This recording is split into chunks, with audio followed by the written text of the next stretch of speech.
The breast implants we use for breast reconstruction are of very high quality, and of course there have been various breast implants over the years that have generated media attention, quite rightly so, because they've been poor quality and haven't adhered to various high standards and high quality control checks that should be normal in this process. However, I want to reassure women who are considering implant-based reconstruction that there is no increased risk of breast cancer, no increased risk of connective tissue diseases, two things that people used to quite rightly worry about, nor any risk of any other adverse reactions with the good quality implants. Breast implants do have a rupture rate. Should the shell of the implant rupture and some of that rubbery silicone emerge from it, it's normally kept within what's called a capsule.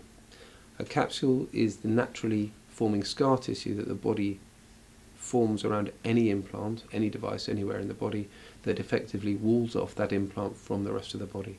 So most ruptures result in an intracapsular, i.e. within the capsule, form of problem which doesn't go anywhere else in the body. A woman can detect a problem with the implant if the implant changes shape, changes feel, or generates pain or discomfort. In that situation, a plastic surgery opinion should be sought, so relevant examinations and investigations can be done, possibly with the use of ultrasounds or MRI scans, which can then detect a leakage or a problem with the implant.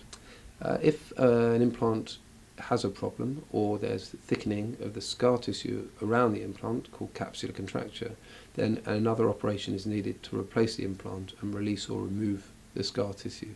And that operation is one that normally takes an hour, hour and a half, something like that, with a few days in hospital, and is usually a very safe operation.